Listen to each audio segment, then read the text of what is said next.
ચાલો આપણે દૂધી અને દાળનું શાક બનાવવા માટે આપણે 5 થી 6 કલાક આપણે દાળ પલાળી લીધી હતી.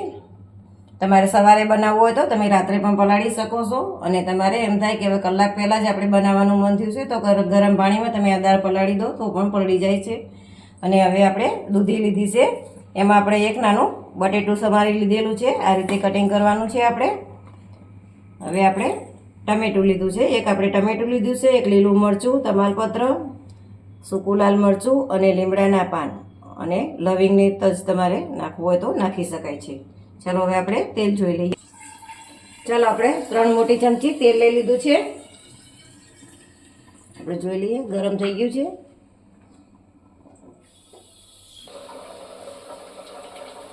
અડધી ચમચી આપણે રાઈ નાખવાની છે, અડધી ચમચી આપણે હિંગ નાખવાની છે,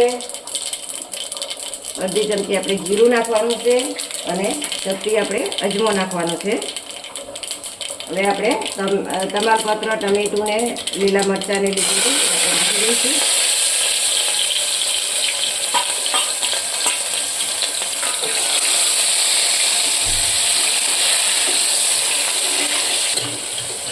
ચાલો આપણે આ ટમેટું સોતે થાય ત્યાં સુધી આપણે મસાલો બનાવી લઈશું શાકનો.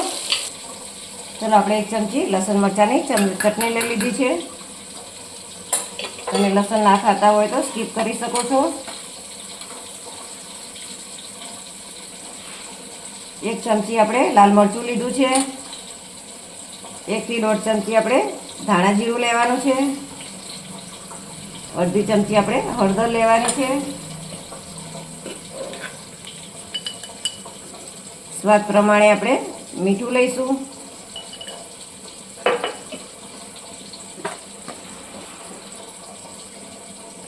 અડધી ચમચી આપણે ગરમ મસાલો લીધો છે.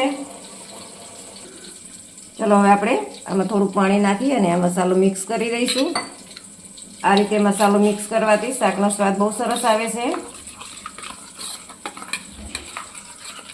ચલો આપણો મસાલો સરસ થઈ ગયો છે. હવે આપણે ટમેટા પણ એકદમ સોફ્ટ થઈ ગયા છે અને મસાલો સરસ ભરી ગયો છે. હવે આપણે આ મસાલો આની અંદર નાખીશું.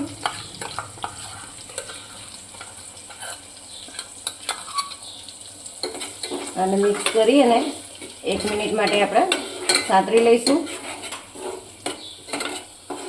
ચલો આપણે આ મસાલામાંથી તેલ છૂટું પડી ગયું છે, તો હવે આપણે આ દૂધી અને એક બટેટું સમાર્યું હતું એ નાખીશું.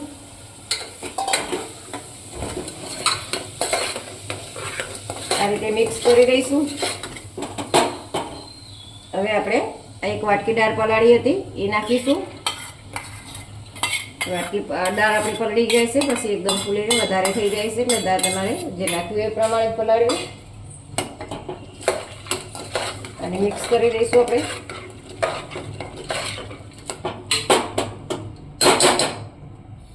હવે આપણે ગેસની ફ્લેમ ખાસ કરી દઈશું અને થોડીક વાર માટે આ રીતે મસાલો ભરવા દઈશું.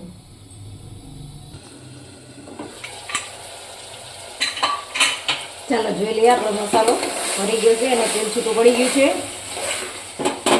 હવે આપણે આમાં પાણી નાખીશું.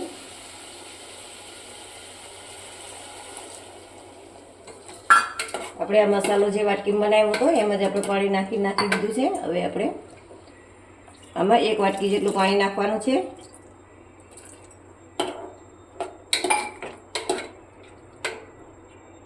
હવે આમાં 1 કટકી આપણે ગોળ નાખીશું. ગોળ પણ તમારે જોતું હોય એ પ્રમાણે નાખી શકો, ના જોતું હોય તો તમે સ્કીપ કરી શકો છો. હવે આપણે આના 2 વિસલ ઉપર થવા દઈશું.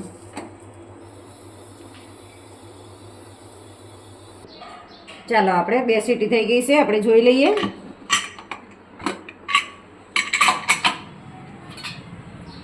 જો આપણું શાક સરસ થઈ ગયું છે રસાવાળું.